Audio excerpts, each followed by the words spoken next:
Bonjour à tous, bienvenue au combo de la semaine. Cette semaine, relâche de football, à moins que vous regardiez le Pro Bowl. Max Vanout, comment vas-tu? Y a-tu vraiment quelqu'un qui écoute le Pro Bowl quand Shedder Sanders est là? Man, j'ai Non, été mais secoué d'apprendre ça. sérieusement, là, je veux Ouais, dire, c'est bizarre.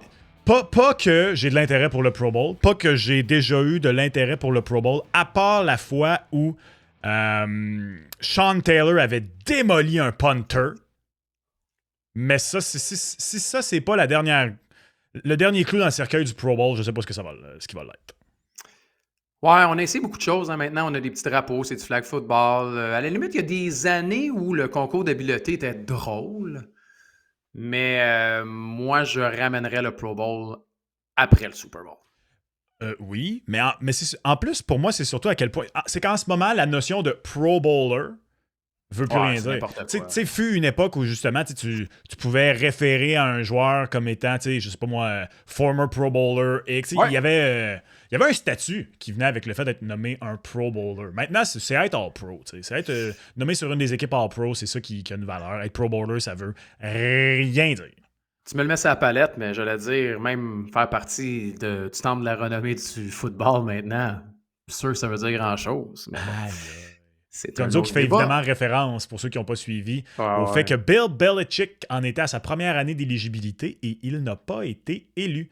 Et ça a créé un énorme tollé. Tollé. Écoute, aux États-Unis, là, ça a été le sujet de la semaine. Là. Tu sais, nous, ici, ça a été le congédiement d'Éric Raymond, là, puis Cole Caulfield, mettons, là, cette semaine. Aux États-Unis, dans une semaine où il n'y a pas de football en plus, puis tu as 2 semaines avant le Super Bowl, tu t'en vas pas introniser Bill Belichick au temple de la renommée du football. Fait que tout le monde avait quelque chose à dire là-dessus, nous y compris. Max, grosse semaine pour le Canadien de Montréal, des victoires importantes contre des gros clients en plus. On n'avait pas vu ça venir. Dobèche sur du peu de repos qui en colle 2 de qualité également. Je l'ai dit, je pense que la nouvelle de la semaine, c'est vraiment Éric Raymond qui a été relevé de ses fonctions, puis Marco Marciano qui est rentré. Il n'y avait pas de pari là-dessus. s'il y avait eu un over-under avec une date, j'aurais trouvé ça très niché. Mais ça arrive maintenant. Hein? Tu sais que nos amis de chez Mise au Jeu travaillent très fort sur le Mise au Jeu Plus et miseaujeu.com pour concocter et créer des paris très nichés. Il y en a plusieurs. D'ailleurs, cette semaine, on va vous en dévoiler un qui on n'attendait pas ce sujet-là. Mais ça a été une des grosses nouvelles chez le Canadien de Montréal cette semaine, ce mouvement-là. Est-ce que ça va avoir un effet sur les gardiens de but? Le temps nous le dira.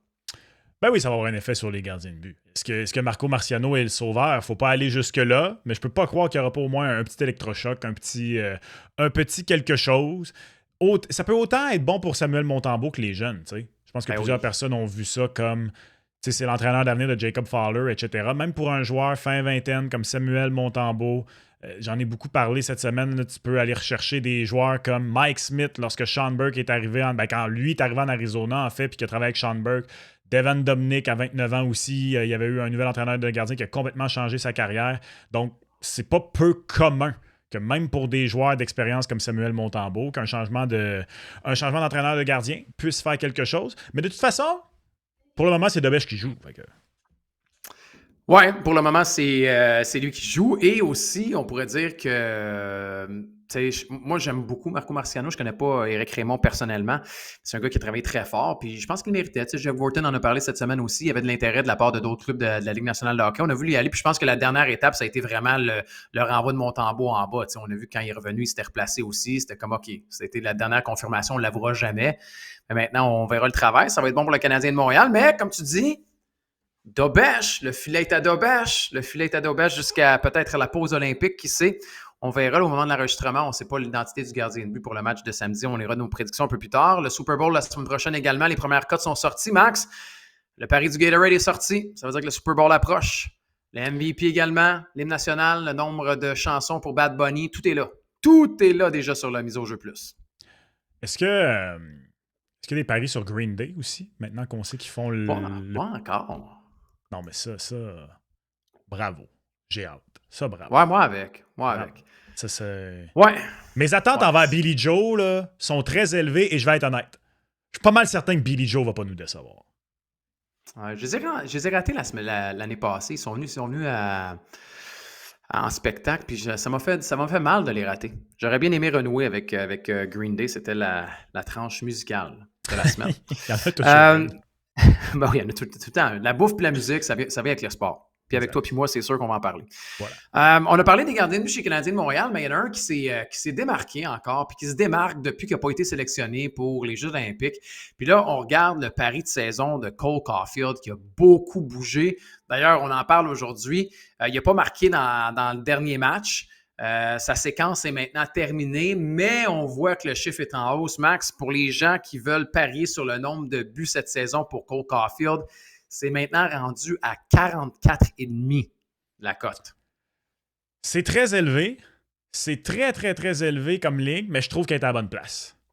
Tellement. Et au moment où on Ah se oui. parle, il n'y a pas de favori. Alors, on a mis la ligne à 44,5 et les deux cotes sont 1,85, 1,85, donc plus de 44,5, 1,85, en bas de 44,5, 1,85. Le 40, c'est-tu réglé pour toi? Complètement. À moins de blessures, là, bien sûr. Complètement. Là, il est sur un rythme, s'il poursuit comme ça, il est sur un rythme de 46. C'est sûr que la dernière séquence l'a beaucoup avantagé, là, on va le dire. Mais moi, je trouve que ce qui est encourageant pour lui, oui, c'est le nombre de buts qu'il a marqué depuis qu'il n'a pas été sélectionné, mais aussi, c'est que là, il commence à marquer en avantage numérique, chose qu'il ne faisait pas. Rappelle-toi, on en a parlé il y a quoi, un petit bout. Puis encore là, il y avait juste un but en avantage numérique ou 2 buts en avantage numérique. Il est rendu à 7.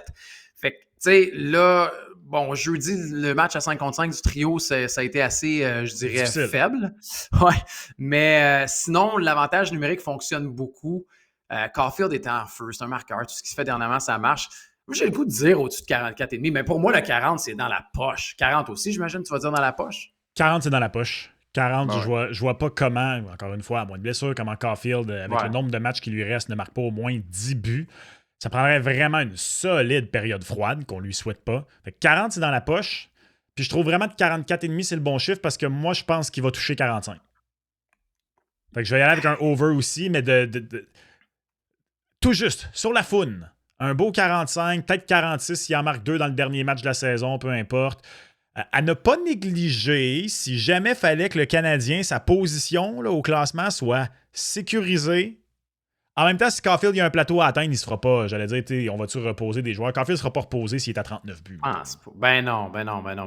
Puis, tu sais, moi, ce qui m'encourage dans Caulfield, c'est que, on l'a vu l'année passée aussi, c'est qu'il marque à toutes les sauces, puis c'est un joueur qui est bien plus complet. Puis là, je regardais, mettons, en janvier, il est 11 en 15.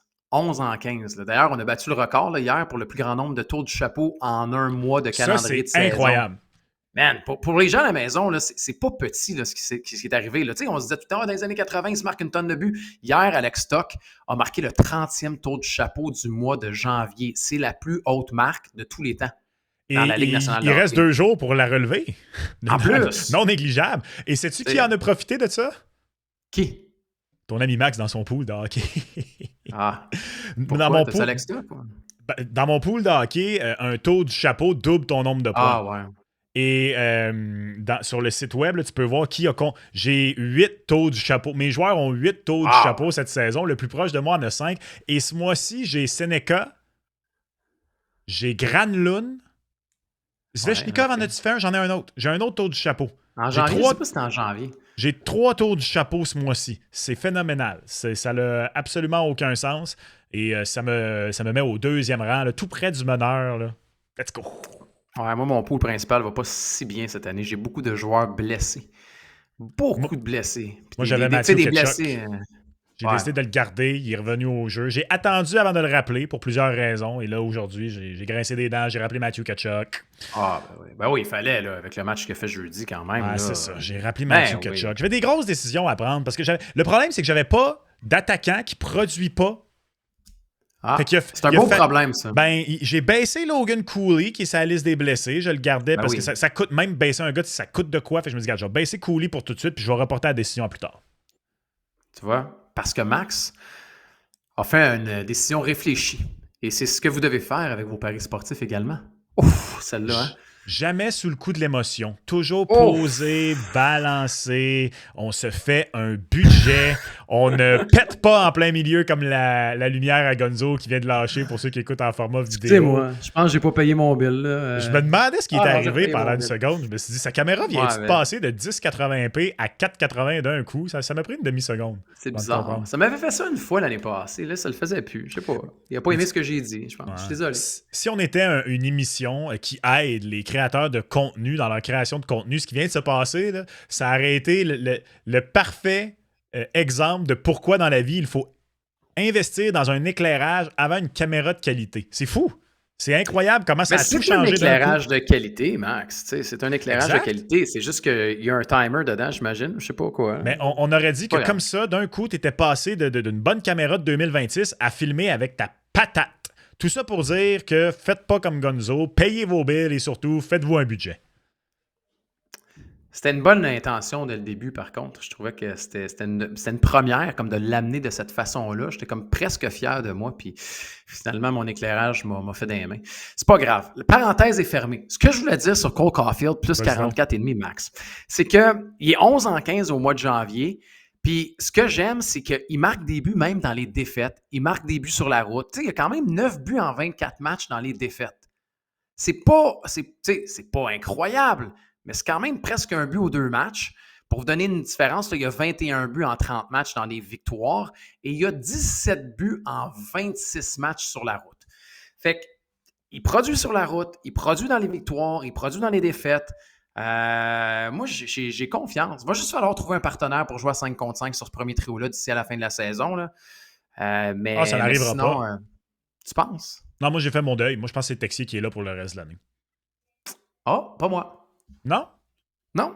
OK, intéressant. Moi, je sens que tranquillement, on essaye de nous rentrer dans la gorge l'audition de Patrick Laine. Et ça, je ne l'ai pas compris encore. Non, ça n'arrivera pas, ça. Je comprends pas trop la trame narrative entourant Patrick Laine cette semaine. Ouverture de la parenthèse. Là. Non, mais Max, il a pris des répétitions. Ça fait une semaine qu'il prend des répétitions sur le premier trio en rotation. Pourquoi on l'aurait mis sur le premier trio quand il peut prendre des répétitions en rotation sur un troisième, mettons?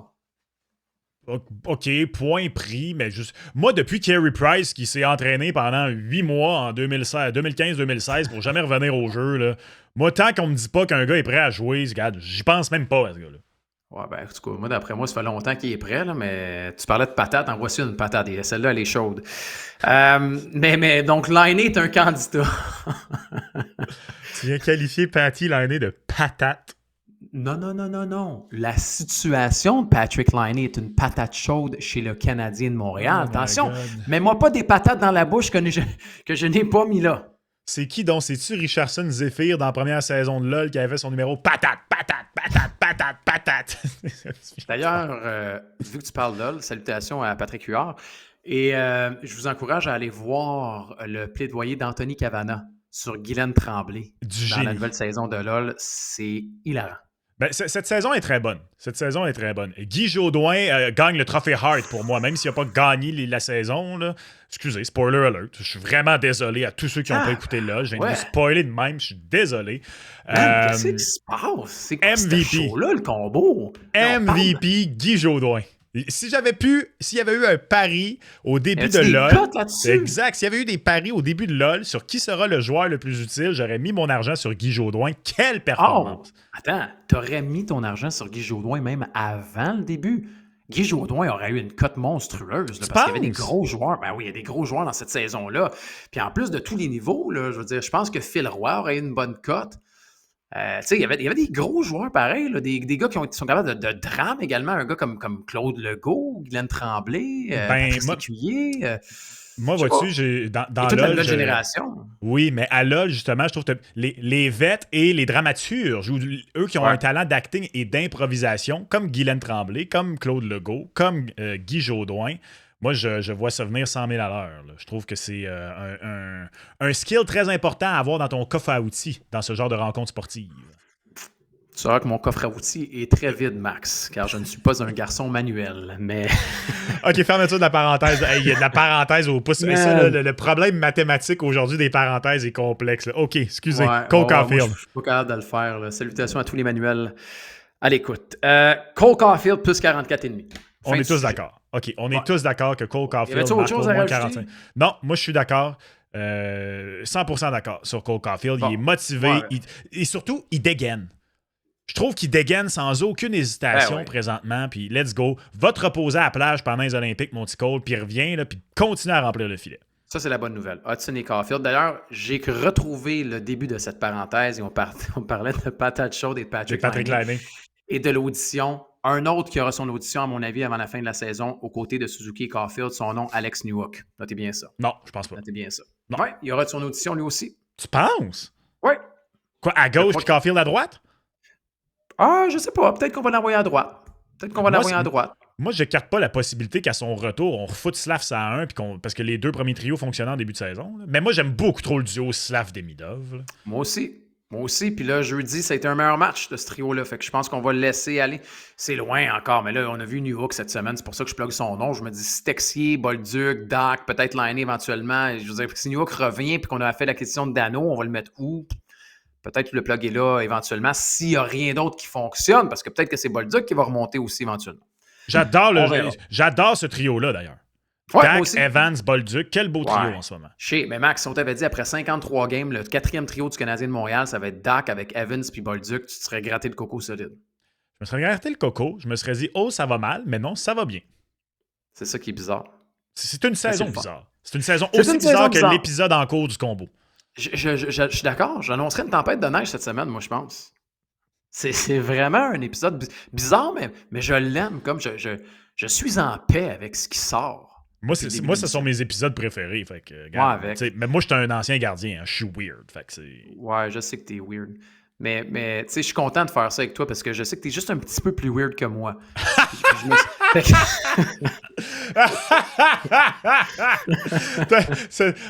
te sens normal, c'est wow! Wow! Hey, mais je comprends tellement ce que tu veux dire en plus. Là. Ça, c'est le fun. Oh, wow. Non, mais l'instant, tu sais, l'instant oui. de quelques secondes, des fois, je me sens normal ou je me sens compris. Puis ça, c'est le fun. Tu sais, en tout cas. OK. Cole Caulfield, 44,5. C'est un sujet qui a remarqué. Hey, tu veux-tu rester allumé, toi, aujourd'hui? Et la lumière qui repète. C'est la quelque lumière chose. fut. C'est quoi qui se passe? Il n'y a pas de timer là-dessus. Ça dégénère, cette émission-là. Ouais. Avant de passer aux différents trophées, parce qu'on a du stock en masse, puis on va le faire en rafale cette semaine, on vous parlait d'un pari qui a été ajouté, puis un pari qu'on n'attendait pas du tout de la part de notre gang de chez Mise au jeu. Max, un pari canadien, mais on a parlé de Michael Age il y a quelques semaines. Un pari sur Alexander Zarovski cette semaine. Et non, c'est pas est-ce qu'Alexander Zarovski va jouer à Montréal cette saison. De toute façon, ça serait encore plus osé comme pari, considérant qu'il est sous contrat jusqu'à la fin de la saison. Après ça, un contrat, ça se déchire. On l'a vu avec Matvei Michkov, on l'a vu avec Ivan Demidov. Non, c'est vraiment une question KHL.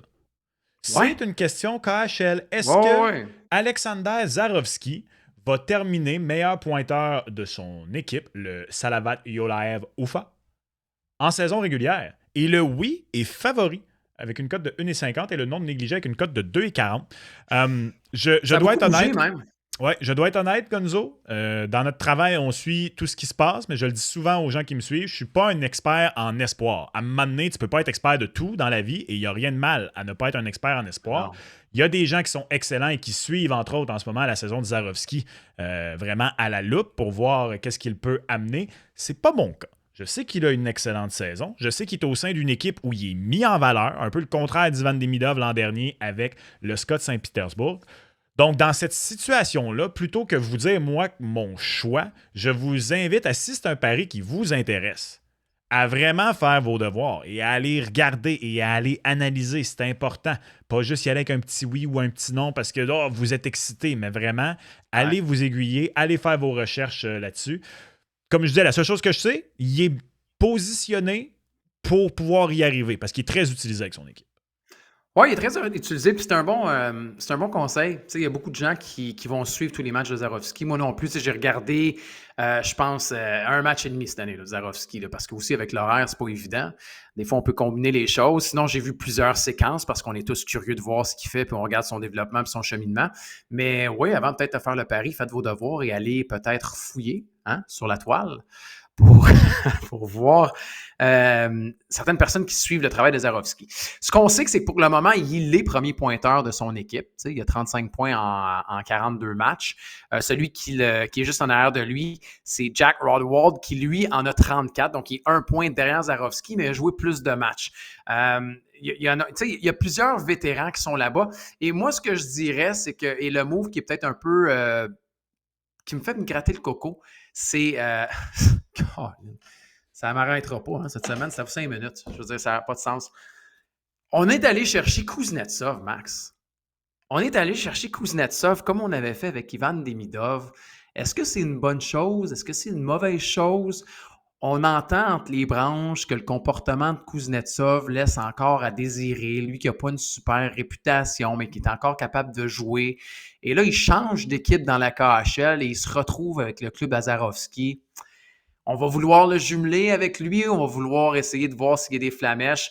En même temps, le oui n'est pas très élevé, là, donc je ne suis pas sûr que ce serait un pari. Si j'avais à vous, mettons, le nom pourrait m'intéresser en raison de la grosse cote, mais tu l'as dit, il est utilisé dans des belles situations. Donc, il y a de bonnes chances quand même qu'il termine premier pointeur de son équipe.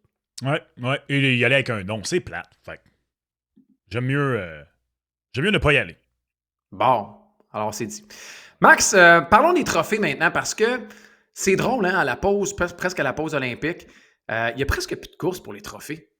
À C'est part le Hard incroyable. Ross, là, C'est à part le Hard incroyable. Ross, c'est comme il y a le favori qui est presque déjà couronné si on regarde les cotes, puis il y a le reste. Avec lequel tu veux commencer? C'est quoi? Commençons avec celui qui est le plus favorisé. Et la question qu'on vous pose aujourd'hui, faites l'exercice en même temps que nous, OK? Parce que, c'est le fun. et je trouve ça intéressant que tu dises à part le Hard Trust, parce que dans les cotes, en fait, c'est un autre trophée qui est le seul non gagné, et ça va être intéressant. Pour tous les trophées, sauf un, il y a un joueur dont la cote est en bas de 2. La semaine dernière, alors qu'on se parlait, le joueur le plus favorisé pour gagner un trophée, c'était Cale Makar au Norris. Et là, avec ce qui se passe présentement au Colorado, la cote de Makar commence à grandir un peu plus. Et ça, j'ai hâte de suivre ça dans les prochaines semaines si jamais l'absence de Taves se poursuit.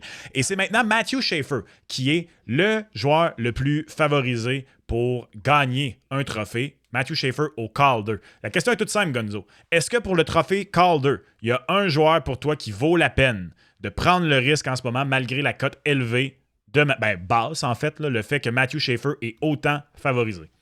Complètement. Puis c'est Beckett Seneca. Ah ouais? Moi, c'est. Ouais. Non, mais si tu me dis de regarder ailleurs, je veux dire, le 1,20 ne m'intéresse pas. Le 4,25 de Demidov non plus. Ben oui, il m'intéresse parce qu'il est utilisé Ok. sur la première vague en avantage numérique puis il est sur le deuxième trio. Mais je sens qu'il va falloir encore plus pour aller le déloger. Et un gars qui joue sur la première vague en avantage numérique également, un gars qui a ses minutes, qui joue en désavantage numérique, qui a un plus gros temps de jeu également que Demidov. Je pense que dernièrement, j'ai regardé puis il y avait au moins 2 minutes de plus par match de jeu Beckett Seneca. Vraiment, là, il joue tout le temps. Il joue beaucoup, il joue tout le temps, il est mis en valeur. Donc, si je regarde en plus la cote, mettons, j'aime Demidov à 4,25. Mais quand je regarde les minutes de Seneca et le rôle versus Demidov, c'est presque nez à nez les deux, je te dirais, dans leur équipe respective. Fait que Seneca a, mettons, à 10, le risque versus le rendement, je trouve que la cote de Seneca est comme plus attirante. Je comprends. C'est intéressant. Moi, dans mon cas, j'ai eu la chance de prendre Schaefer quand la cote était plus élevée et Demidov quand la cote était plus élevée. J'ai comme l'impression que c'est vraiment que Seneca doit faire quelque... En fait, n'importe qui doit faire quelque chose d'exceptionnel pour tasser Schaefer. Ouais. Ça, j'ai eu des discussions avec beaucoup de partisans du Canadien dans les dernières semaines. La quantité de gens qui disent « Pourquoi vous dites que c'est dans la poche, ça n'a pas de bon sens, etc. » Écoutez, ce que fait Matthew Schaefer avec les Islanders de New York, c'est rarement vu pour un joueur de 18 ans, pour un défenseur de 18 ans. Un défenseur de 18 ans. C'est pas juste les points. C'est là, je pense, que beaucoup de personnes s'arrêtent au total de points. Moi, je pense que pour battre Matthew Schaefer, faut qu'Ivan Demidov ou Beckett Seneca terminent avec 80 points. Puis je pense que le plus susceptible d'y arriver, c'est Demidov. Fait que je dirais Demidov, même si la cote est moins intéressante. Puis, il y a un facteur que tu as amené plus tôt à l'émission avec Caulfield, puis on souhaite absolument rien, mais c'est sûr que le facteur blessure. qui doit être mentionné. Puis là, je le mentionne pour le Calder, mais il peut être pris en considération dans les autres trophées également. Schaefer est un gars qui joue énormément, joue en moyenne au-dessus de 24 minutes par match. C'est un gars qui aime se porter à l'attaque, qui des fois se montre vulnérable à 18 ans. C'est normal, il est très jeune. Donc, on veut pas, tu sais, on l'a vu se faire frapper à quelques reprises depuis le début de la saison. On ne souhaite pas une blessure, mais advenant une blessure, c'est là où tout peut dérailler, puis qu'un gars comme Demidov ou Seneca peut vraiment prendre la pole. Fait on souhaite pas ça, mais quand on là, le sujet, c'est ça. C'est de dire, OK, Schaefer ne vaut pas la peine, vers qui vous tournez? Demidov, Seneca, c'est quand même 2 excellentes cotes. Un trophée pour lequel, à mon avis, il y a encore beaucoup de choix intéressants, c'est le Art Ross. Connor McDavid a une cote de 1,55. 1,55. Évidemment, il n'y a plus aucune valeur là-dedans. Je trouve qu'il n'y a aucune valeur non plus dans Nathan MacKinnon. Je vais être bien honnête. Je pense que McDavid va le gagner, mais j'ai fait le saut quand j'ai vu que la cote de Nikita Kucherov est encore à 17 et je saute là-dessus. Il y a encore beaucoup trop de valeur là-dedans. Et bravo à toi, ça fait des semaines que tu en parles. Je pense que tu en parlais avant Noël. Et c'était à 30, Max. Exact. Ça parle depuis avant Noël. Non, mais ça n'a pas bougé, puis tu fais bien de le mentionner parce qu'à 17 encore, c'est un manque de respect. Kucherov est dans la course. Oui, il est 12 points derrière McDavid, OK? Mais il a joué 48 matchs. Il a joué 7 matchs de moins que McDavid. Puis moi, je trouve que ce qui est sensationnel dans le cas de Kucherov, c'est qu'il l'a fait cette année sans Brayden Point qui est blessé et sans Brayden Point parce qu'il y avait une saison de schnout, pour rester poli. Il produit à 2,38 points par match depuis le 1er janvier. 2,38. 17 fois la mise, let's go. Comme tu dis, je suis pas sûr que c'est lui qui va le gagner. Mais le potentiel de la cote, on parle ici cette semaine, quand on regarde. Le potentiel de la cote, déjà, je trouve que moi aussi, je trouve ça assez fou que McDavid et McKinnon, il y a un si gros écart. Là. Puis dernièrement, il n'était pas si gros. C'était, je pense, 1,90 puis 1,75. Là, cette semaine, c'est sûr que McKinnon a été blanchi 2 matchs consécutifs. C'est très rare. Mais Kucherov à 17, c'est lui la plus grosse valeur. Et, en fait, c'est ça. C'est quand on vous pose la question, est-ce qu'il y en a un qui vaut la peine? C'est ça. C'est rendement versus risque. C'est toujours la question sur laquelle on revient. Ceci étant dit, maintenant, pour le Heart, Nathan MacKinnon à 1,40, Macklin Celebrini à 2,75, Connor McDavid à 7, Nikita Kucherov à 100 fois la mise. Puis, je vais dire quelque chose que je pensais pas dire, ne serait-ce qu'il y a 2 semaines, Gonzo. Ça vaut la peine de regarder ailleurs que MacKinnon. Ben oui. La façon dont l'Avalanche joue depuis la perte de Devon Toews, moi, je pense que c'est ça qui va peut-être ouvrir la porte à d'autres candidats que MacKinnon au Hart et Kel McCarr au Norris, parce que les gens se rendent compte à quel point il y a d'autres joueurs importants au sein de cette équipe-là.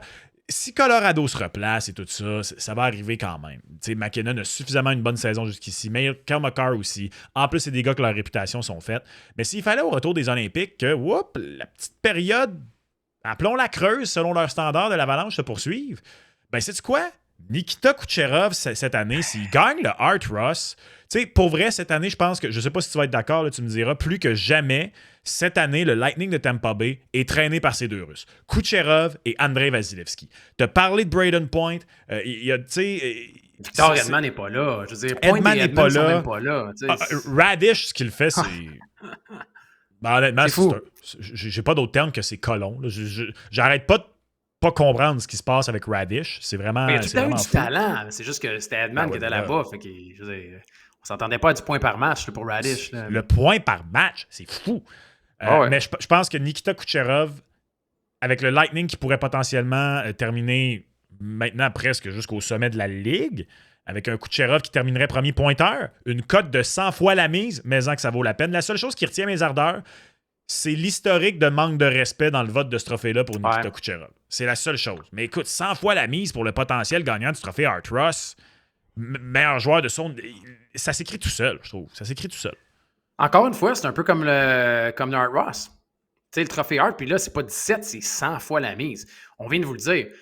Le Lightning est premier de la division Atlantique, une division qui est très, très, très chargée cette année.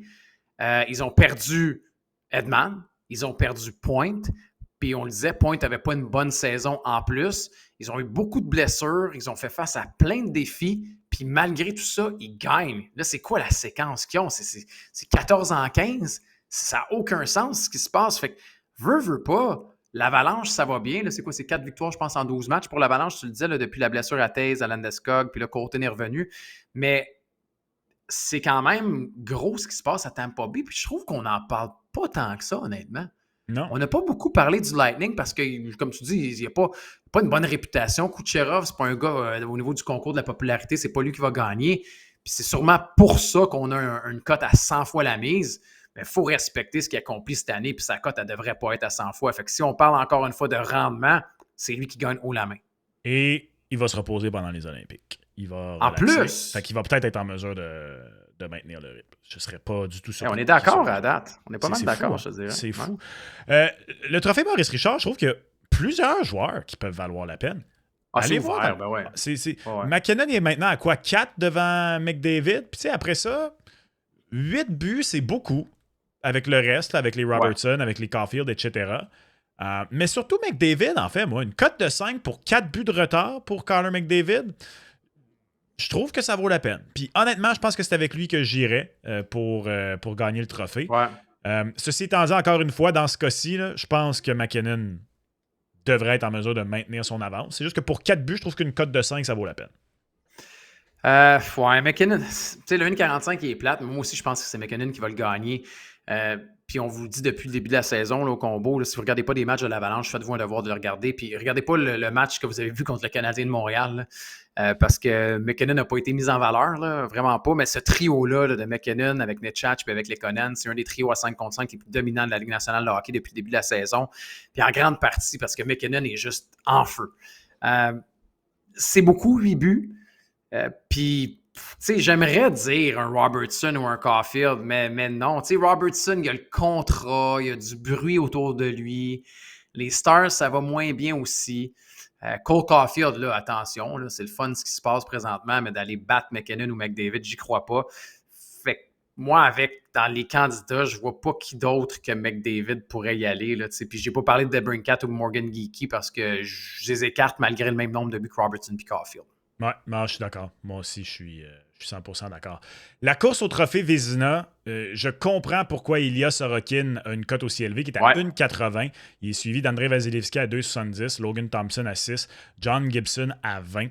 Je trouve ça un peu plate que la cote à Andrei Vasilevski soit rendue à 2,70 parce que je pense qu'il peut battre Sorokin. Ceci étant dit, je pense pas que j'irais jusqu'à dire qu'il vaut la peine à 20 fois la mise. Mais John Gibson, à mon avis, traîne les Red Wings en ce moment. Il traîne les Red Wings. Man, c'est malade. C'est mal qu'on parle de John Gibson.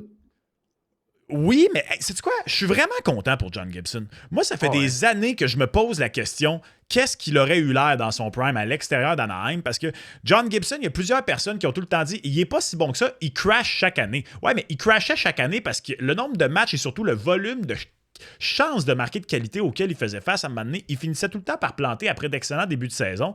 Et quand il s'est amené au début de la saison à Détroit, ça a été un peu coup-ci, coup-ça, je me suis dit, c'est un peu plate. Je pense qu'il y a 33, 34 Gibson. Fait qu'on le voit pas au sommet de sa forme, qu'est-ce qu'il aurait pu avoir l'air. Mais là, pour vrai, c'est drôle, j'avais la discussion aujourd'hui avec des amis, je disais, moi, dans Détroit, Buffalo, Montréal, Boston, l'équipe que je peux le plus voir crasher, c'est Détroit, parce que quand tu t'attardes aux statistiques avancées, Gibson camoufle beaucoup de choses à Détroit en ce moment. Et je trouve que si c'était pas du brio des deux Russes, on en parlerait probablement beaucoup plus de Gibson. C'est vrai, il mérite qu'on en parle, on vient de le faire, maintenant on peut passer à autre chose, non, c'est pas vrai. Coudonc, qu'est-ce qu'il t'a fait, lui? Il a-tu refusé de signer un de tes chandails à m'amener? Ben non, tu fais bien de l'amener, parce qu'on n'en parle pas beaucoup, John Gibson, puis Détroit, on n'en parle pas beaucoup non plus cette année, mais c'est sûr que quand on regarde les autres gardiens de but qui sont en nomination, il y a quand même une grosse différence, puis c'est vrai qu'Anaheim, il n'était pas bien soutenu, puis en même temps, il y en a qui vont dire « Ouais, mais regarde, Dostal, il fait bien, puis les Ducks gagnent cette année. » Allez voir le pourcentage de Dostal, il est à 8,95. Il gagne, oui, mais c'est une brigade défensive. C'est pas la même équipe non plus, mais c'est une brigade défensive où il y a quand même beaucoup de jeunes défenseurs encore, puis c'était une jeune équipe qui était aussi devant John Gibson. Fait que, tu sais, moi, je trouve que Sorokin, 1,80, ça va bouger. J'aime la cote de Vasilevski, parce que Vasilevski, pour moi, est celui qui devrait être premier. Ah ouais? Pour le moment, moi, je pense que Vasilevski devrait être premier. J'ai un petit avantage Sorokin, moi, personnellement. Je comprends, mais c'est ça que j'allais dire. Je nuance parce que je comprends pourquoi Sorokin est là en raison de la brigade des Highlanders puis de l'équipe. Tu sais, Sorokin, c'est un peu comme Paul Skeens au baseball avec les Pirates, tu comprends?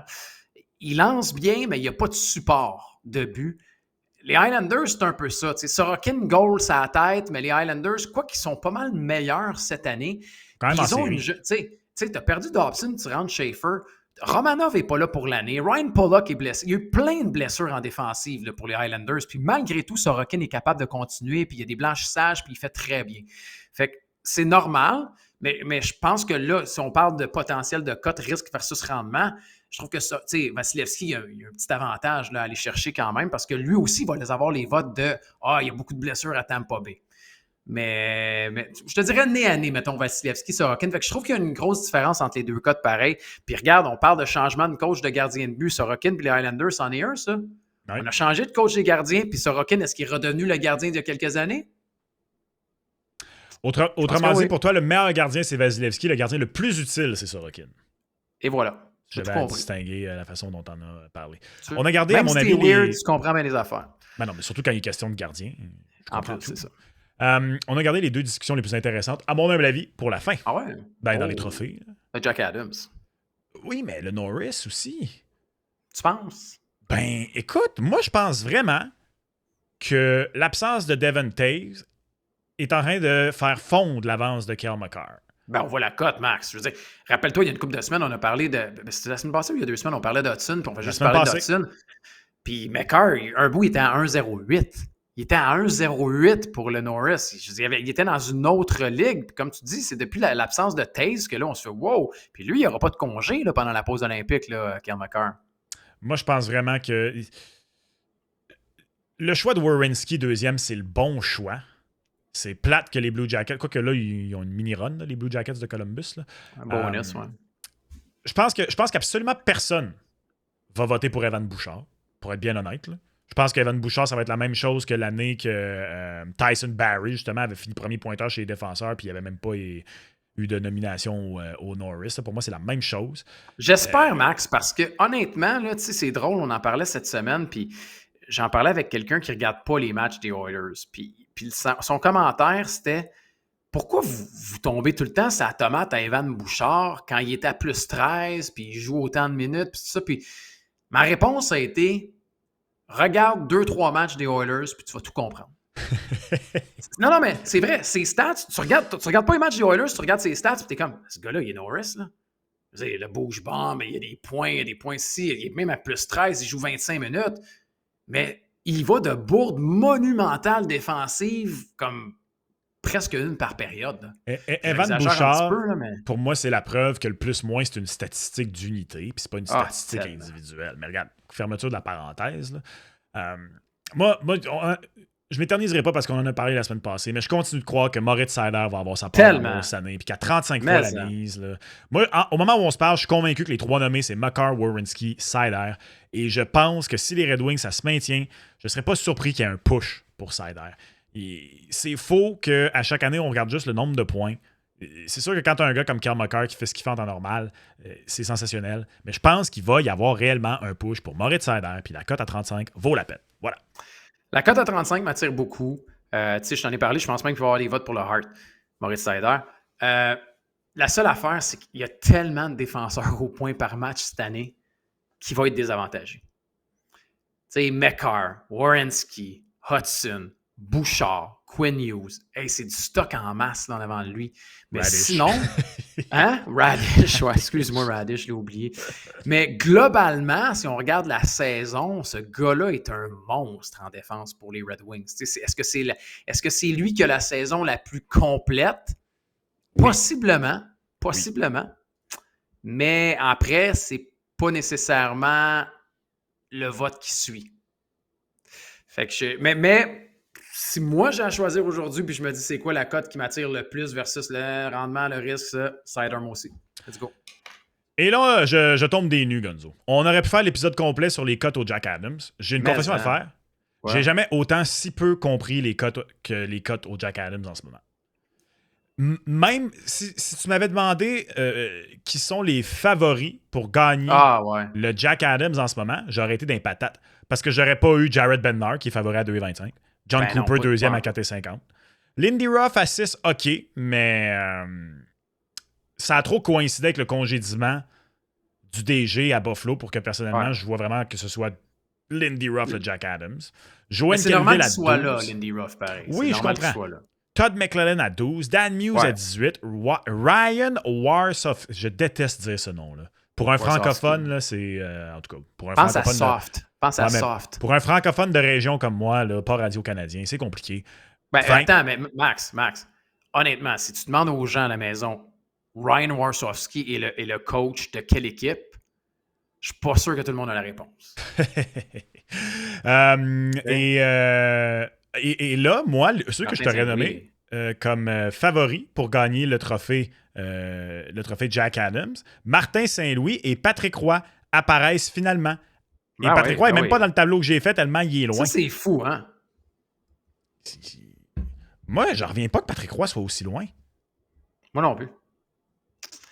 Moi non plus. C'est vrai que c'est un bel exercice. Si on n'avait pas eu les cotes et que tu m'avais demandé, mettons, ton podium, là. Jared Bernard n'était pas sur le podium. C'est con, hein? Non, ben il aurait peut-être été plus tôt dans l'année tellement l'Avalanche dominait. Ouais, je comprends. Mais plus là, non. Pas en ce moment. John Cooper, je respecte énormément. Je trouve que. Ah ouais. Puis, regarde, moi-même, j'en suis coupable avec ceux que je t'ai mentionnés, Saint-Louis et Patrick Roy. Mais même chose avec Warsofsky à San Jose, Dan Muse avec les Penguins de Pittsburgh. Les Penguins, ouais. Mais. Dan Muse doit être là. Dan Muse doit être là. Pour moi, honnêtement, de voir les Penguins deuxième de la division métropolitaine, Max, on salivait ici à Montréal, puis on se disait à la Thanksgiving américaine, les Penguins sont sortis, on s'en va chercher Sidney Crosby. Et là, Mike Sullivan se fait tasser, on rentre Dan Muse. Qui est Dan Muse? C'est le coach des Penguins. Les Penguins sont en position pas juste de faire les séries, de terminer top 3 dans la division métro où déjà on disait que c'était signé puis que c'était Caroline, Capitals, Devils, peut-être les Rangers, pas en tout. Fait que pour moi, Dan Muse doit être sur le podium. Ouais. Est-ce que je suis trop homer si je dis que Martin Saint-Louis, la cote devrait être plus basse? Il y a l'équipe la plus jeune de la Ligue. Il est dans la division la plus compétitive de la Ligue. Son club a fait les séries l'an dernier. Dans ma tête, Martin Saint-Louis, en temps normal, quand tu peins le portrait d'un gagnant Jack Adams, cette année, tu peins Martin Saint-Louis. Après ça, je suis d'accord qu'il y a d'autres candidats, puis tu viens de faire un très, très bon énoncé pour Dan Muse. Mais je trouve McLellan que... à Détroit. McLellan à Détroit, non? Je sais pas, McLellan à Détroit. Pour moi, Détroit, c'est trop un produit du gardien en ce moment. C'est peut-être moi qui manque de respect au reste de ce qui se passe à Détroit. Moi, je les attendais tellement pas. Au début de l'année, quand tu demandais aux gens de te dire le classement de la division Atlantique, la majorité des gens avaient Détroit dernier. Tu sais, derrière Buffalo. Bon, Lindy Ruff, ça, je comprends. Ça, c'est comme quelqu'un qui ramasse ce qui est arrivé puis qui en prend le mérite. Je ne veux pas minimiser ce qu'il fait avec les Sabres de Buffalo. Je pense que l'électrochoc, ça a quand même été... Tu sais, ils ont gagné 3 matchs là, avant que le changement de DG se fasse, mais je sens que c'est comme les joueurs ensemble avec le DG, on a entendu parler de speech de Jarmo Kekalainen là-bas. Tu sais, je sais pas, mais pour moi, Cooper, je l'aime beaucoup. Cooper, ce qu'il fait aussi avec ce qu'il a sous la main à Tampa Bay, encore. On sait que c'est un grand motivateur. Dan Hughes. Mais Saint-Louis, je te dirais peut-être que oui, la cote devrait être un peu plus basse parce que le Canadien de Montréal, si on parle de Lindy Ruff, qui est la deuxième équipe la plus jeune de la Ligue nationale de hockey, pourquoi le Canadien ne serait pas là avec tout ce qui est arrivé aussi, là, avec les ennuis des gardiens de but, avec les blessures? Saint-Louis, on pourrait facilement militer en sa faveur. Je trouve qu'il y a plusieurs candidats très négligés comme Muse, Saint-Louis, Roy, qui méritent des petites mises éparpillées. Ouais. Allons-y. Ben, tu sais, allez-y parce qu'il est encore tôt. Puis c'est vraiment pas joué. Cette course-là est complètement ouverte. Complètement d'accord avec toi, Max. Hey, je m'excuse, on n'a pas mis tes indicatifs de transition. Je sais, j'ai remarqué, mais t'étais tout le temps parti. Je me suis dit, bon, interromps-le pas, là, c'est correct. Veux-tu qu'on aille au Canadien, Max? Allons au Canadien. Juste te faire plaisir. Ça va me faire travailler plus. Ah ouais. Les deux équipes les plus jeunes de la Ligue nationale de hockey, le Canadien de Montréal et les Sabres de Buffalo, qui s'affrontent encore une fois pour un troisième duel dans les 2 dernières semaines, Max. Buffalo mène 2-0 dans les duels. Est-ce que le Canadien, ce sera la bonne cette troisième fois contre les Sabres de Buffalo à Buffalo? Je peux pas croire que le Canadien va perdre 3 fois de suite contre les Sabres. Mais non, arrête, là. Je vais y aller avec le Canadien. Qui est Le devant le filet samedi? Dobèche. Oui, OK. Parce qu'au Ben oui. moment de l'enregistrement, ça n'a pas été annoncé, là, mais... Toi? Ben, c'est dommage. Oh, hésitation? Oui, une petite hésitation. Hésitation? Une petite hésitation, Ah, pas mais moi. non. Non, non. Non, non, non. Pas Écoute, moi. tu as gagné Vegas, tu as gagné Colorado, c'est ta semaine, la net est à toi. Puis on va voir, regarde, tu n'as pas été capable d'avoir trois départs comme ça consécutifs avec des bonnes prestations. Il n'y a rien qui fait en sorte qu'on devrait y retirer le filet. Je suis d'accord. J'aime la cote à 2,21 du Canadien. Ouais. Le Canadien avait gagné en octobre à la régulière. Une victoire à la régulière du Canadien serait tellement importante dans juste, tu sais, comme finir ça kiff-kiff dans leur série face au Sabres. Avec une victoire d'ailleurs, peu importe la façon, le Canadien remonte momentanément au 3e rang parce qu'on Montréal, Buffalo et Boston ont tous le même nombre de points. Fait que tu devancerais Buffalo, puis tu as l'avantage présentement sur Boston parce que tu as des matchs en main. Donc une victoire remonterait Montréal momentanément dans le top 3. Puis j'ai aimé... Au-delà des. Tu sais, je sais pas moi, la semaine d'avant, là, j'avais pas aimé la victoire contre les Sens. C'était pas une belle victoire. C'est une victoire fluky. Cette semaine, tout le monde le disait, ben ouais. J'ai aimé les 2 victoires du Canadien. Elle de Vegas, j'ai pas aimé la 3e période, mais Dobèche a été square. Au-delà de ses bonnes performances, que j'ai aimé, c'est qu'il a moins nagé. Il s'est moins promené de fuseau horaire. Je l'ai trouvé square devant son filet. Il fait les arrêts au moment opportun. Le Canadien va avoir des petits downs. Les Sabres sont gros. C'est le genre d'équipe contre qui tu as de la difficulté habituellement, mais. Je pense que c'est un match très important. On va le savoir. Puis le Canadien est, règle générale, bon sur la route. On avait pas mal joué dans le match à Buffalo la dernière fois. Ça a peut-être été un des matchs... commencé. Oui, mais ça a peut-être été un des matchs les moins bons de Jacob Fowler pendant son séjour à Montréal. Je pense qu'on est en mesure d'aller chercher ça. Je pense qu'on est en mesure d'aller chercher ça. 2-21, c'est une belle cote. Victoire du Canadien samedi. Ouais, pour le début de match, je parlais du deuxième quand même, là, où on avait mal commencé chez le Canadien de Montréal, mais on avait bien poursuivi. Pour le deuxième match, j'aime beaucoup le 2-21, Max. Puis tu sais, tu parlais de la victoire à la réglementaire. Pour ceux qui sont game d'y aller pour une victoire à la réglementaire du Canadien de Montréal, vous allez chercher une cote de 2,75. Ce qui est quand même très, très fort. Il faudrait que le Canadien gagne à la réglementaire, par exemple, qu'il n'y ait pas de prolongation, qu'il n'y ait pas de tir de barrage. Puis ce qui est drôle là-dedans, c'est que si on remonte dans le temps et qu'on regarde les 2 autres matchs qui ont eu lieu dernièrement contre les Sabres, tu as parlé du départ de Jacob Fowler, qui avait été le gardien partant pour l'autre match contre les Sabres? Monty? Oui. Alors, Fowler a perdu. Montembeault a perdu. Tu donnes la note à Dobèche. Et là, on va voir ce que Dobèche va faire. On dit souvent qu'une équipe, c'est rare qu'elle va battre le même adversaire 2 fois dans la même semaine. Là, tu les vois 3 fois. Puis eux, ils viennent de gagner leurs 5 derniers matchs. Ils sont en feu. Je prends le Canadien à 2,21. Puis ce qui me... Pas qui me sécurise, mais je me dis que les gars ont compris. Je ne sais pas si tu as entendu Nick Suzuki parler du match contre Buffalo. Il comprend l'importance de ce match-là, même si c'est si tôt dans la saison. T'sais, il a parlé d'un match crucial. Dernièrement, le Canadien de Montréal ne joue pas bien contre ses rivaux de division, ne joue pas bien contre ses adversaires directs. Il faut changer ça, il faut changer la trame narrative. Fait que je sens que chez le Canadien, on comprend l'importance de ce match-là. On veut vraiment continuer en plus sur la bonne lancée de la semaine. Fait que let's go, Canadien. La cote est super belle en plus. Et parlant de Nick Suzuki, Gonzo? Oui. Ça, c'est le genre de détail pour lequel vous écoutez le combo, d'ailleurs. Alors, sortez crayon et papier. Parce que la semaine dernière, on vous passait non seulement de la séquence active de Caulfield, mais celle contre Boston. Et on a eu raison, d'ailleurs. Je tiens à le mentionner. Oui. On a eu raison sur un méchant temps en plus. Tôt du chapeau, Colin. Ah ouais, écoute. Ça devait être payant, les 3. Là. Je travaillais aujourd'hui, puis Nick Suzuki dans le premier match contre Buffalo cette saison. Ouais. 2 points. Oh. Nick Suzuki dans le deuxième match contre Buffalo cette saison. 2 points. Nick Suzuki dans le troisième match contre Buffalo cette saison. Pas 2 points. 2 points. 6 points en 3 games. Et chaque fois 2. Et en plus, Nick Suzuki sur une très, très bonne séquence. L'avantage numérique semble vouloir fonctionner. Il y a 2 matchs contre Buffalo, ça a été une affaire d'avantage numérique. Ça n'a pas été le cas dans le dernier match. C'est rare que je fais ça, mais je vais peut-être oser un 2 points de Nick Suzuki samedi. Mais le point, ça va rentrer. Le point de Suzuki, ouais. Moi, j'irais peut-être avec la passe, tiens.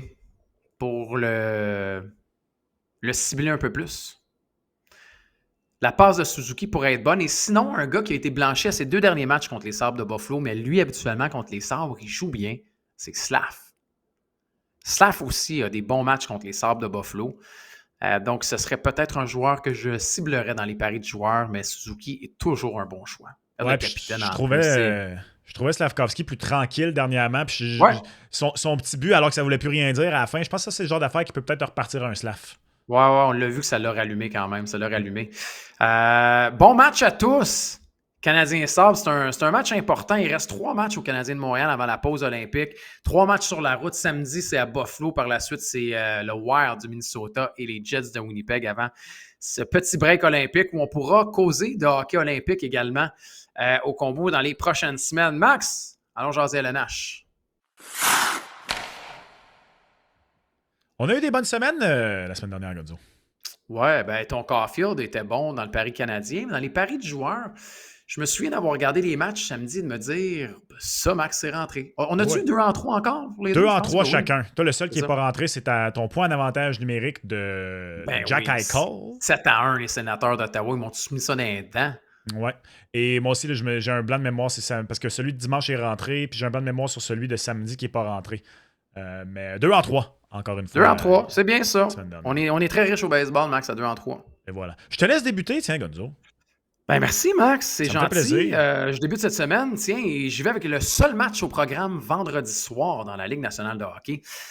Jackets contre les Blackhawks de Chicago. Je prends une victoire des Blue Jackets de Columbus qui vont très bien depuis que Rick Bowness est là. Les Hawks, je trouve pas qu'ils... J'y regarde jouer dernièrement, je suis pas convaincu, les Hawks. En même temps, tu vas me dire, c'est normal. Je veux dire, on s'attendait pas à grand-chose des Hawks de Chicago. Mais Ils ont déjà surpassé les attentes cette année. Oui. Puis là, c'est quoi? C'est 4 en ligne qui ont perdu, les Blackhawks de Chicago. Je m'attendais à une cote un peu plus élevée, honnêtement, par contre, des Blue Jackets, quand j'ai fait mes choix ce matin. Les cotes n'étaient pas encore sorties, mais j'y vais avec les Jackets sur la route contre les Blackhawks de Chicago. Je prends 2 points de Celebrini samedi sur la route contre les Flames de Calgary. Je regardais 41 points en 25 matchs sur la route pour Macklin Celebrini. Tu sais, il y a eu une petite accalmie, là. Là, il est revenu, Celebrini. 41 en 25 sur la route cette saison.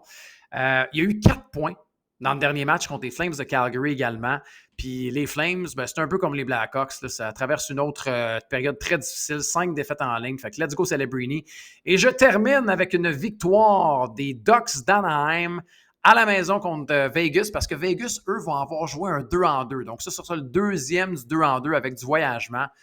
Les Ducks sont bons à la maison, alors j'y vais avec les Ducks dimanche contre Vegas. Celebrini, j'ai même pas besoin d'expliquer pourquoi j'embarque. J'embarque toujours quand il est question de Celebrini. Je l'aime beaucoup. Ben, on aime ça. Quand il est question des Golden Knights qui perdent et de mes... Ah, je pensais que je portais ma casquette des canards. Merde. J'étais sûr que je portais... Voyons, j'étais sûr. Tout l'épisode, je pensais que j'avais ma casquette des canards. Pour vrai? Ouais, je sais même pas. Je l'ai porté plus tôt aujourd'hui, c'est pour ça. Je l'ai changé. Tu changes de casquette dans la journée, toi? Ben, quand j'ai plein d'affaires différentes à enregistrer, oui. OK. Tu tues la magie du direct, Max. Et voilà. Quand il est question des canards qui gagnent et des Golden Knights qui perdent, j'embarque. Je te suis pas Columbus-Chicago. Non? Non. Tu te sécurises pas. Ils vont bien, les Jackets, dernièrement, par exemple. Ouais, mais justement, c'est parce que moi, je prends les Jackets le lendemain contre Saint-Louis. Ah, OK. Avec une cote de 2. Ben, c'est un 2 en 2. Je sais. Avec du voyagement. Fait que... Mais je vais y aller avec les Blue Jackets le lendemain à Saint-Louis. Je pense qu'on peut prendre les Blues par surprise. Moi aussi, je vais dans le match San Jose-Calgary, mais je prends la victoire des Sharks à 1,98 contre les Moribond Flames. Elle est belle, la cote. Ouais, c'est tout juste assez proche du 2. En plus, les Sharks qui se sont fait jouer un vilain tour par les Oilers après avoir pris les devants, 3-0. On a perdu 4-3 contre les Wheelers. Je pense que les Sharks vont vouloir rebondir. Et je conclue ça avec une... J'ai hésité. Ouais. Mais une moi, victoire... j'ai regardé ce duel-là et je me disais, qu'est-ce que j'en fais? Une victoire du Wild à Edmonton. D'ailleurs, première fois de l'année que les Oilers gagnent 3 victoires de suite. Ça n'a pas de sens. Voyons donc. Ça a tout pris, là. Mais ça, c'est un gros retour, par exemple. Parce que ça va les énergiser vraiment, ce retour-là, contre les Sharks. Fait que 0-3 à gagner, là. Bravo. Mais je me suis dit, donc, regarde, c'est la première fois qu'ils en gagnent 3. Ça va s'arrêter là. Puis ça va être une victoire du Wild avec une belle cote de 2,18. Je trouve que, tu le sais, moi, une équipe aussi bonne que le Wild, quand tu as la chance de les prendre sur la route, même quand c'est contre une autre bonne équipe, je trouve qu'il y a de la valeur dans une cote aussi élevée qu'une cote de 2,18. Donc, j'y vais avec la victoire du Wild. Les Sharks, les yeux fermés. J'espère. J'aime beaucoup la cote de près de 2 pour une victoire. Les Jackets contre Saint-Louis, je vais te suivre, mais... le nez bouché?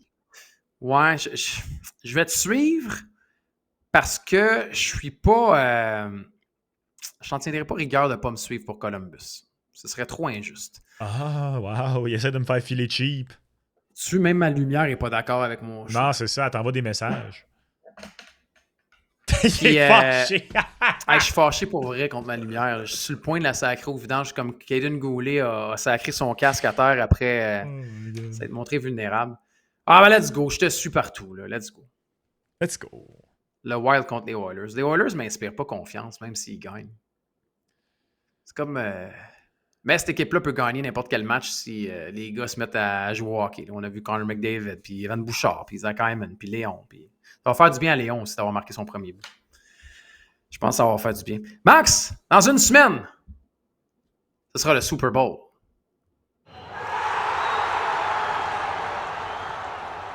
Surpris par les premières cotes, d'ailleurs, Gonzo. Lesquelles? Du Super Bowl. L'écart? La cote pour la victoire, l'écart de points. Je m'attendais à ce que les Seahawks soient favoris. Ben oui. Je m'attendais pas à ce qu'ils soient favoris par 4,5. Je m'attendais pas à ce que la cote de la victoire des Seahawks soit de 1,42. Je pense que les Seahawks vont gagner, mais 4,5, donnez-moi ça tout de suite. C'est trop manquer de respect envers la défense des Patriots de Nouvelle-Angleterre. Patriots plus 4,5, ça, je dis oui à ça. Puis j'ai quasiment tout de suite envie d'embarquer également dans le moins de 45,5. Je pense qu'on va avoir un beau Super Bowl à l'ancienne. Un beau 21 à 17. Hein. Quelque chose comme 21-20, je ne sais trop. Mais c'est rare qu'aussitôt dans la semaine, avant le Super Bowl, je suis autant convaincu, mais j'aime vraiment pas l'écart de points. Ben, en fait, je l'aime, d'un point de vue parieur, d'un point de vue prendre l'écart de points. Tu le trouves gros? Ouais, je trouve l'écart gros, je trouve le total de points haut. Je comprends qu'il y a eu de la neige puis des conditions météorologiques déficientes dans le match, pour l'attaque, là, dans le match entre les Broncos et les Patriots. Ce sont deux très bonnes défenses. C'est un jeune corps arrière contre un corps arrière qui, jusqu'ici, le duct tape sur ses bumpers tiennent, mais je vais continuer d'être suspect de Sam Darnold dans des matchs d'importance. C'est ça, il est jeune d'expérience dans des matchs d'importance. C'est bien dit, ça. C'est presque de la poésie. Merci. C'est un Alexandrin. En plus. C'était pas calculé, par exemple. Hey, c'était vraiment un Alexandrin. En plus, j'ai viens de compter. J'étais en train de calculer, moi. Moi, c'était vraiment juste la joke de Panoramix dans Mission Cléopâtre quand arrive numéro bis puis il dit c'est un Alexandrin. Comme il vient d'Alexandrie, mais en plus, il venait de faire un Alexandrin. J'ai juste. Puis là, j'ai compté dans ma tête. J'ai dit, attends, c'était vraiment. On s'est mis à compter, ouais. Mais bon, c'était même pas volontaire, Max. Je regarde les premières cotes et je vais te dire ce que je fais, moi. OK. J'attends. Oh, la patience! J'attends. Moi, j'attaque, toi, t'attends. Ouais, moi, j'attends. OK. J'attends un petit peu. Je vais voir comment ça se passe cette semaine. Puis là, les gens vont dire, mais pourquoi t'attends? Parce que les cotes bougent des fois en cours de semaine. Des fois, il y a des rapports qui sortent sur certaines blessures. On sait que Sam Darnold a été blessé à l'oblique. Il avait l'air zéro incommodé par cette blessure. Vous avez vu ça, ça a été un de ses meilleurs matchs, le dernier match de Sam Darnold contre les Rams. Irréprochable, sa prestation. Je vais attendre, mais je regarde et je surveille les modifications en cours de semaine. Également, pour ceux qui regardent les premières cotes, on l'a dit au début de l'émission, mais les paris spéciaux sont sortis, ainsi que également le joueur le plus utile pour le Super Bowl. Alors, peut-être là, juste un petit mot pour les gens, pour le joueur le plus utile dans le match du Super Bowl, c'est Sam Darnold qui est favori jusqu'à présent. Alors, je ne sais pas si... Tu sais, on parle, c'est tout le temps, bien sûr, les quarts arrière, et c'est les deux quarts arrière qui sont les deux favoris pour le moment. Sam Darnold est à 2,25, Drake May est à 3,25, et par la suite, on voit deux joueurs des Seahawks, JSN, Jackson Smith-Njigba à 6, et Kenneth Walker, le troisième, Max, au sol, avec une cote de 7. Alors, ça aussi, ça pourrait bouger. Parce qu'on sait que par le passé, et ça j'ai hâte qu'on en parle la semaine prochaine, on décortiquera peut-être un petit peu plus le joueur le plus utile, mais n'hésitez pas à aller voir les paris spéciaux pour le Super Bowl, pour la mi-temps, pour le Gatorade, et puis semaine prochaine, de toute façon, ce sera un show spécial sur le Super Bowl. C'est une très très bonne année pour que la séquence de joueurs offensifs qui gagnent le titre de joueur le plus utile s'arrête. C'est vrai. Le dernier joueur le plus utile défensif à avoir gagné le MVP, Gonzo? C'était qui le dernier? On en a parlé l'année passée. Non, je me rappelle pas. C'était Je suis trop aussi pogné. à San Francisco. Il y a 10 ans, le Super Bowl était joué à San Francisco également. Von Miller et les Broncos Wow! Ah, dans la ouais, victoire c'était- face aux c'était- Panthers. Ouais, Ça fait 10 ans! ouais, ça fait, ouais. Ouf! Ouais, ça fait 10 ans. Et je pense, moi, je regarde déjà que souvent, y aller avec les corps arrière, c'est pas ce qui est le plus intéressant d'un point de vue cote. Pour Non, moi, pas cette année, payant. c'est même pas. Même si t'écartes les cotes, c'est pas là que j'irais. J'irais peut-être avec des porteurs de ballon. J'ai peut-être osé un joueur défensif. Mais c'est pas une année où un corps arrière va gagner. Je vais être surpris. Je vais être surpris si c'est un corps arrière qui gagne le titre de joueur le plus utile. Ouais, puis il y en a des joueurs défensifs. Là. Tu l'as dit, c'est deux excellentes défensives. Fait qu'est-ce qu'on va y aller avec le front défensif des Seahawks? T'sais, c'est un des meilleurs fronts, sinon le meilleur front. Est-ce qu'on va décider de peut-être aller du côté de Christian Gonzalez aussi, qui va couvrir JSN? Si Gonzalez il va d'une interception ou deux, ça pourrait être un. Puis la cote est à 151. Pas de lien de parenté d'ailleurs. Non, non. Les gens me la posent souvent. Mais Christian, non. C'est pas mon cousin. C'est pas mon frère. Les Mais, gens me la posent souvent. je te le dis. Non, mais cette année, les gens me disaient Christian Gonzalez chez les Pats. Oh, oui, c'est mon cousin. Ah, ouais, c'est ton cousin. Ben non, c'est pas mon cousin. Voyons. Ça fait longtemps que je vous l'aurais dit si ça avait été mon cousin. Mais on l'aurait sûrement déjà eu au combo. Oui. En entrevue, si ça avait été mon cousin. Max, bonne semaine de relâche de foot. Bon deuil là, en fin de semaine. Là. Non, moi, il n'y a pas de deuil. Non? Non, le deuil, on fait le deuil quand il est fait. On fait pas le deuil, on commence pas. Je suis pas comme toi, moi. Ah, moi, ça me fait mal. Ça me Moi, fait mal, mon deuil, il commence au moment où le deuil commence. Pas avant. Je fais pas de pré-deuil dans la vie. Là. Non, je sais, mais c'est juste, c'est tough. C'est tough en fin de semaine. Là. Un dimanche, il n'y a pas de foot. Il n'y a pas de foot, fait que Puis le Pro Bowl, c'est pas du foot. Mais c'est pas grave. Faites autre chose en fin de semaine et surtout faites vos devoirs. Et faites-vous un budget aussi. Parce que c'est important, puis ça reste un beau petit jeu. On essaie de vous donner des conseils à chaque semaine.